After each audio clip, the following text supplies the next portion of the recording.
हालेलुया। परमेश्वरको महिमा भएको होस्। परमेश्वरलाई धन्यवाद भएको होस्। आमेन।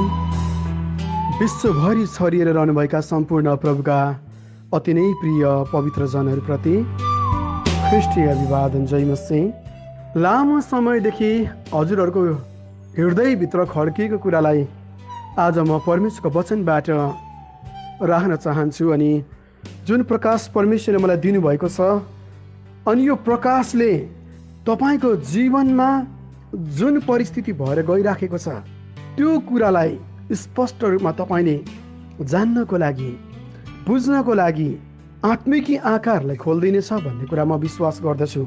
हुनसक्छ तपाईँको बिजनेस कैयौँ पटक डाउन भएर गइराखेको, तपाईँको शरीरमा लामो समयदेखि रोग बिरामीहरू निको नभएको कुराहरू, कुनै ऋणमा चाहिँ दबिराखेको कुराहरू, अथवा तपाईँको जीवनमा अन्य धेरै प्रकारका परिस्थितिहरू बिग्रिराखेको कुराहरू मण्डली, अनि त्यो विषयमा तपाईँले प्रार्थना गरिराख्नु भएको छ लामो समयदेखि, तापनि प्रार्थनाको जवाब पाउनु भएको छैन।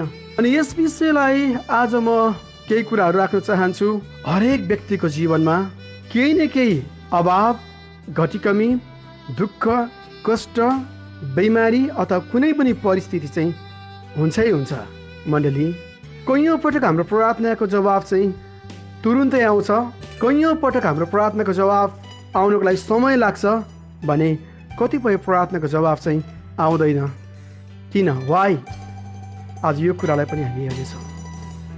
प्रभु, मैले प्रार्थना गरिराखेको छु, म यो परिस्थितिभित्र छु, किन मेरो प्रार्थना सुन्नुहुन्न भनेर कैयौँ पटक गुनासो पनि हुनसक्छ। परमेश्वरको वचनमा हामीले नयाँ करारमा गएर हेऱ्यौँ भनेदेखि धर्मशास्त्र बाइबलमा 2 कोरिन्थी 12 अध्यायमा आइपुग्दाखेरि हामीले यहाँनिर पावलको दर्शन र तिनको काँडोको विषयमा पाउन सक्छौँ। पावलको दर्शन र तिनको काँडो भनेर लेखिएको छ। 7 मा पावलले यसरी भन्दछन्, 2 कोरिन्थी 12 को 7 मा, तर प्रशस्त प्रकाशहरूको कारण घमण्डले म बढ्ता नफुलु भनेर मलाई सताउन र घमण्डबाट रोक्नलाई शैतानको दूत अर्थात् एउटा काँडो मेरो शरीरमा दियो भनिकन प्रेरित पावलले बताएका छन्। यसको मतलब चाहिँ पावलको शरीरमा पावललाई सताउनको लागि शैतानको दूत अथवा एउटा काँडो दियो। कारण चाहिँ पावललाई परमेश्वरले यति विघ्न प्रकाश दिनुभएको थियो, अनि पावलमा चाहिँ घमण्ड नआओस् भन्नको लागि, त्यो घमण्डको आत्मा नआओस् भन्नको लागि, र पावलको सबै परिस्थिति चाहिँ परमेश्वरसँग हिँडाइ बोलाइ र रहन सहन परिस्थिति ठिक होस् भन्नको लागि परमेश्वरले नै पावललाई शैतानको दूत अर्थात् एउटा काँडो शरीरमा दिनुभएको थियो। हामी जान्दछौँ कतिपय पटक चाहिँ यस्ता परिस्थितिहरू हुन्छ, पावलले यो मबाट हटोस् भनेर मैले 3 पल्ट प्रभुसित बिन्ती गरेँ, तर मलाई उहाँले भन्नुभयो, मेरो अनुग्रह तेरो निम्ति पर्याप्त छ, किनभने मेरो शक्ति दुर्बलतामा नै सिद्ध हुन्छ भनिकन परमप्रभुले पावललाई बताउनु भयो। त्यो शरीरको समस्या चाहिँ 3 पटकसम्म हटोस् भनिकन पावलले परमप्रभुसँग बिन्ती गरे, तर परमेश्वरले के भन्नुभयो, मेरो अनुग्रह तँसँग पर्याप्त छ, किनभने मेरो शक्ति दुर्बलतामा नै सिद्ध हुन्छ भनिकन पावललाई जवाफ दिनुभयो। कतिपय पटक हुनसक्छ पावलको शरीरमा दियो भनेपछि त्यो काँडो उनलाई सताउनको लागि, अब हामी बुझ्छौँ केही न केही बिमारीको कारण चाहिँ पावलमा थियो, पावलमा एउटा दीर्घ रोगको कारण थियो भन्ने कुरा हामी पाउँछौँ। पावलमा एउटा रोगको कारण हुँदा हुँदै पनि, दीर्घ रोग भनेको हट्दै नहट्ने रोग, तापनि उनले पहिलो, दोस्रो, तेस्रो मिसन यात्रा गरे, परमेश्वरको राज्यलाई फिलिपीमा, कोरिन्थीमा, अनि उनले चाहिँ एफिससमा, अनि यसरी नै विभिन्न ठाउँहरूमा पावलले मण्डलीहरू स्थापना गर्दै अगाडि बढ्दै गए। पावलले कहिले पनि शरीरको त्यो कष्टलाई हेरेनन्। आज तपाईँ र मैले हाम्रो परिस्थितिलाई हेरिराखेका छौँ अथवा जीवन दिने प्रभु येशूलाई हेरिराखेका छौँ। कैयौँ पटक तपाईँको प्रार्थनाहरू, तपाईँको रोग बिमारीबाट तपाईँको छुटकारा भएको छैन होला, तर परमेश्वरको वचनले के भन्छ भने मत्ती 10:8 हामी पाउँछौँ हरेक प्रकारका बिमारीहरू चाहिँ निको पार्ने अधिकार प्रभुले दिनुभएको छ। हरेक प्रकारको बिरामी येशूमा निको छ भन्ने वचनले भन्छ तापनि फेरि पावलको शरीरमा किन काँडो राखिदिनु भयो त? कैयौँ पटक चाहिँ परमेश्वरले हरेक प्रकारको रोगलाई निको पार्न सक्नुहुन्छ, तापनि कैयौँ पटक उहाँको महिमाको लागि हाम्रो चालचलन र हाम्रो ठिक हिँडाइ प्रभुसँग होस् भन्नको लागि, हामीमा घमण्ड नहोस् भन्नको लागि ती परिस्थिति भएर हामीलाई जान दिनुहुन्छ। अनि त्यो समस्या चाहिँ कैयौँ पटक हामीमा जति प्रार्थना गरे पनि नहट्न पनि सक्छ। त्यतिखेर के हामी निराश हुने त? त्यतिखेर चाहिँ हामी अब मेरो शरीरमा यस्तै रहेछ भनेर प्रभुतर्फ पछाडि फर्किने त? पावलले के भन्छन् यस विषयमा? यसकारण ख्रीष्टको शक्ति ममा वास गरोस् भनेर म बरु मेरो दुर्बलतामा बढी खुसी साथ गर्व गर्नेछु। किनभने ख्रीष्टको शक्ति चाहिँ ममा वास गरोस् भनेर म मेरो दुर्बलतामा चाहिँ गर्व गर्छु भनिकन प्रेरित पावलले बताएका छन्। जब हामी दुर्बल हुन्छौँ नि परमेश्वरको शक्तिको काम चाहिँ हामीबाट हुन्छ। जब हामी चेप्पिन्छौँ, पेलिन्छौँ अनि हामी जब कष्ट बाटो भएर जान्छौँ नि परमेश्वरले आफ्नो काम चाहिँ गर्न सुरु गर्नुहुन्छ। आमेन। आज तपाईँ कष्टमा हुनुहुन्छ, डोन्ट वरी। आज तपाईँ दुःखमा हुनुहुन्छ, डोन्ट वरी। तपाईँमा अभाव आइराखेको छ, डोन्ट वरी। तपाईँको जीवनमा जुन प्रकारको परिस्थिति भएर तपाईँ जानुभएको छ नि, डोन्ट वरी। तपाईँ नघबराउनुहोस्।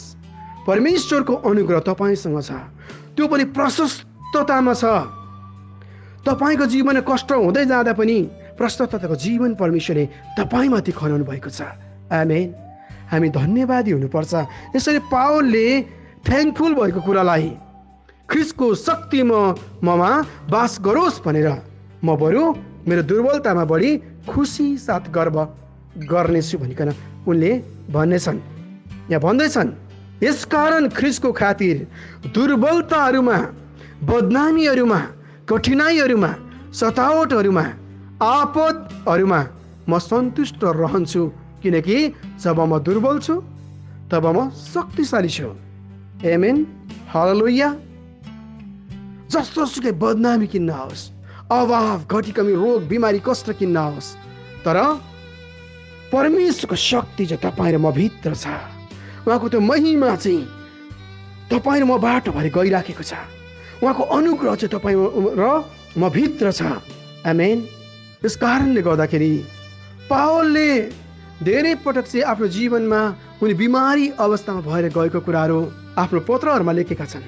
हामीले हेर्दै जाने हो भने कारणले गर्दाखेरि आज तपाईँ र म निराश हुनुको लागि आवश्यकता छैन। हाम्रा परिस्थितिमाथि हामी चाहिँ हार खानु हुँदैन। Don't give up, don't give up. यस कारणले गर्दाखेरि आज हामीले यो कुरालाई बुझ्न सकौँ। जब हामी बुझ्छौँ नि परमेश्वरले तपाईँ र मेरो जीवनमा काम गर्नुहुन्छ। आमेन। आज कैयौँ पटक परमेश्वरको दासहरू कष्टमा हुँदाखेरि, पीडामा हुँदाखेरि, कुनै रोग अनि कष्ट बिमारीमा हुँदाखेरि हामी भन्छौँ औ यसले के पाप गर्यो अनि परमेश्वरलाई दण्ड दिनुभयो। त्यस्तो होइन प्रियहरू, त्यस्तो होइन। कैयौँ पटक परमेश्वरको दासको जीवन अथवा हरेक प्रभुमा विश्वास गर्नेहरूको जीवनमा त्यो बाटो भएर परमेश्वरले जान दिनुहुन्छ, तर उहाँको अनुग्रहको प्रशस्ततामा उहाँले पहिर्याउनुहुन्छ त्यो महिमालाई, त्यो ग्लोरीलाई। आमेन। पावलले के भनेका छन् भने गलातीको मण्डलीलाई गलातीको 4 अध्यायमा हामीले आइपुग्दाखेरि गलाती 4 अध्यायको 13मा 14मा पावलले यसरी भन्दछन्। गलाती 4को 13-14 तिमीहरूलाई थाहा छ कि शरीरको अवस्थाले गर्दा नै मैले पहिले तिमीहरूलाई सुसमाचार सुनाएको थिएँ। यद्यपि मेरो बिरामी अवस्था तिमीहरूका लागि एउटा परीक्षा थियो। गलातीको मण्डलीलाई पावलले भने, मेरो बिरामी अवस्था तिमीहरूका लागि एउटा परीक्षा थियो, तथापि तिमीहरूले मलाई तिरस्कार गरेनौ। पावलले भन्दछन्, पावल कष्टमा थिए, बिरामी अवस्थामा थिए, तापनि गलातीको मण्डलीले पावललाई तिरस्कार गरेनन्। न घृणा नै गर्यौ, तर परमेश्वरको एउटा दूतलाई, ख्रिस येशूलाई झैं मलाई ग्रहण गर्यौ। आमेन, हालेलुया, प्रेज द लर्ड। पावलले यो भन्दै गर्दाखेरि परमेश्वरले हाम्रा आत्मिक आँखाहरूलाई यहाँनिर खोलिदिनु भएको छ। परमेश्वरको दास जब कष्टमा छ, बिरामी अवस्थामा छ, उनले यो कुरा चाहिँ मेरो निम्ति तिमीहरूका लागि एउटा यो परीक्षा थियो, तथापि तिमीहरूले मलाई तिरस्कार गरेनौ, न घृणा नै गर्यौ, तर परमेश्वरको एउटा दूतलाई, ख्रिस येशूलाई झैं मलाई ग्रहण गर्यो भनिकन उनले मण्डलीलाई पत्र लेखेका छन्। यस कारणले गर्दा आज गलातीको मण्डली जस्तै हामीले पनि परमेश्वरको दासहरूलाई उहाँहरूको दुर्बलतामा स्वीकार गर्नको लागि जान्नुपर्छ, प्रेम गर्नको लागि जान्नुपर्छ। पावलको दुःखसँग गलातीको मण्डली, फिलिप्पीको मण्डली, एफिसीको मण्डली बार बार सहभागी भएको कुराहरू हामी पाउँदछौँ। परमेश्वरको दासलाई, ख्रिस्टलाई नै उच्च आदर गरेका थिए गलातीको मण्डलीले, फिलिप्पीको मण्डलीले। आज तपाईँको चोट, कष्ट, रोग, बिमारी हो, सधैँको लागि होला, तर निराश नहुनुहोस्। कतिपय पटक तपाईँले आफ्नो प्रार्थनाको जवाब पाउनु भएको छैन भने पनि परमेश्वरको अनुग्रह तपाईँसँग छ, ख्रिस्टद्वाराको जीवन तपाईँसँग छ। त्यही परिस्थितिबाट भएर जाँदा तपाईँलाई परमेश्वर प्रशस्तताको आशिषले आभूषित गर्नुहुनेछ। आमेन। कतिपय रोगहरू निको हुन्छ, कतिपय परिस्थिति असल तरिकाले बन्छ, कतिपय परिस्थिति बन्दैन। किन? परमेश्वरको महिमा तपाईँले मेरो जीवनबाट भएर जानको लागि। मेरो आफ्नो विषयमा भन्नुपर्दाखेरि मेरो ढाडको एउटा हड्डी, 1 नम्बरको हड्डी, यो घिच्रोबाट सिधा तल्टिएर गएको हड्डी, मेरो डन्डको हड्डी, यता जहाँ कम्मरमा जोडिएको हड्डी, 1 नम्बरको हड्डी, 25% हड्डी चाहिँ मासुलाई छोडेर पेटतिर सरेको छ।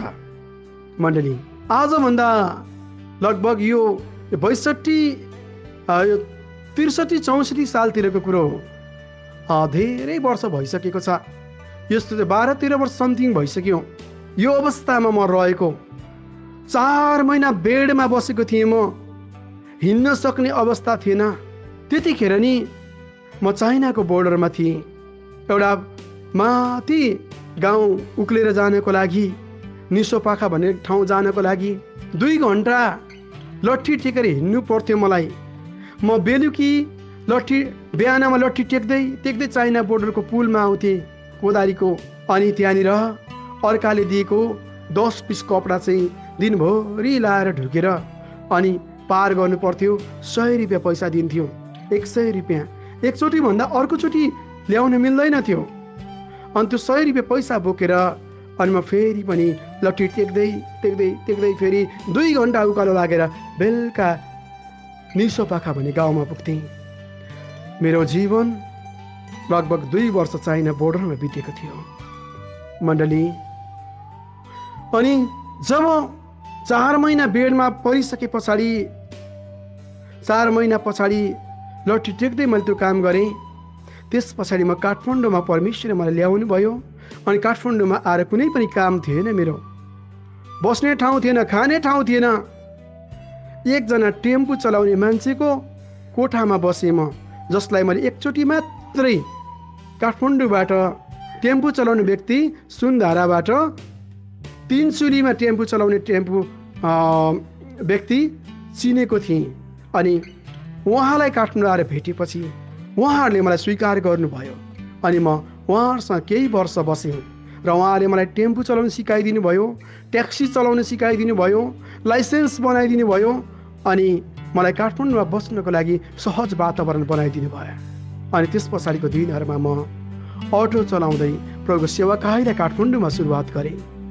मण्डली, परमेश्वरले मेरो यो हड्डीको अवस्था अहिले पनि त्यस्तै छ। म दौडिन सक्दिनँ, टाउकोमा भारी लगाएर बोकेर हिँड्न सक्दिनँ। तर मलाई हिँड्न सक्ने बनाउनु भएको छ। आमेन। मैले धेरै पटक प्रार्थना गरेको छु, तर मेरो हड्डीको अवस्था केही अवस्थामा परमेश्वरले सेट गरिदिनु भयो। 25% सरेको अवस्थामा तापनि परमेश्वरको अनुग्रह ममा भएको कारणले परमेश्वरले 3वटा मण्डलीहरू र एउटा प्रेयर टावर 5 वर्षको भित्रमा मलाई दिनुभयो, स्थापना गर्ने मौका दिनुभयो। आज धेरै आत्माहरू प्रभुमा जित्ने मौकाहरू पाएको छु। परमेश्वरलाई धन्यवाद भएको होस्। परमेश्वर हाम्रो दुर्बलतालाई हेर्नुहुन्न, तर उहाँ हाम्रो हृदयलाई हेर्नुहुन्छ। जब हामी प्रभुलाई सारा हृदयले खोज्छौँ, जब प्रेम गर्छौँ नि, परमेश्वरले हाम्रो जीवनबाट काम गर्नुहुन्छ। आमेन। जब मेरो कुनै जागिर छैन अनि मैले कुनै बिजनेस गर्दिनँ अनि मैले प्रभुको सेवाकाई सुसमाचार म गरिराखेको छु, जब मेरो भान्साको चामलको बोरा सकिन्छ नि, परमेश्वरले मलाई काहीँ न काहीँबाट व्यवस्था गर्नुहुन्छ। परमेश्वरले मलाई उहाँको अनुग्रहको प्रशस्तताले ढाक्नु भएको छ। म यो गवाई यस कारणले दिँदैछु कि मेरो दुर्बलताभित्र परमेश्वरले जसरी काम गर्नुभएको छ, त्यसरी तपाईँको दुर्बलतामा पनि परमेश्वरले काम गर्नुहुन्छ। मैले भने म भारी बोकेर हिँड्न सक्दिनँ, म दौडिन सक्दिनँ, तर मलाई हिँड्न सक्ने बनाउनु भएको छ। मृत्युको मुखमा पुगेर पनि मृत्युको मुखबाट मलाई खोसेर ल्याउनु भयो। विगत दिनमा सल्यान जिल्लामा प्रभुको काममा जाँदाखेरि ग्यास गिजरमा परेर झन्डै 1 घन्टा बेहोस भएको व्यक्ति, मेरो हातहरू दुइटै खुम्चिराखेको थियो अक्सिजन नपाएको कारणले। जब म बाथरुमभित्र घोप्टो परिराखेको थिएँ, ग्यास गिजरको कारणले अक्सिजन किल भएको कारणले, अक्सिजन त्यो ठाउँमा नभएको कारणले गर्दाखेरि, तातो पानीको बाफ र ग्यास गिजरको कार्बन डाइअक्साइडको कारणले म जब बेहोसी अवस्थामा थिएँ, म जीवन मृत्युको अन्तिम श्वास फेरिराखेको थिएँ। त्यो समयमा पास्टर सिमनलाई परमेश्वरले सुतिरहेको व्यक्तिलाई उठाउनु भयो अनि बाथरुममा हेभी चुकुल लागेको थियो, तर बाहिर झ्यालबाट उहाँहरूले हेर्दाखेरि म घोप्टो अवस्थामा थिएँ।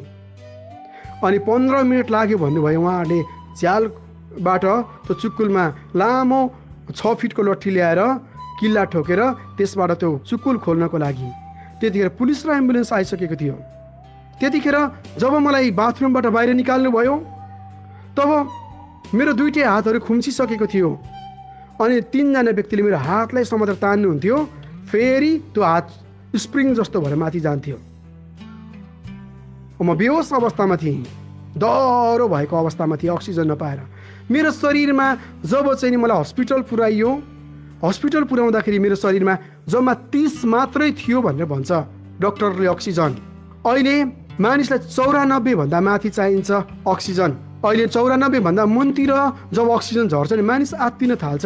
80 देखि मुनतिर गयो भने मान्छेको श्वास प्रश्वासमा बाधा आउन थाल्छ। 30 मात्रै थियो हस्पिटल पुर्याउँदाखेरि भने बाथरुममा त कति थियो होला, 2-4 पोइन्ट मात्रै थियो होला।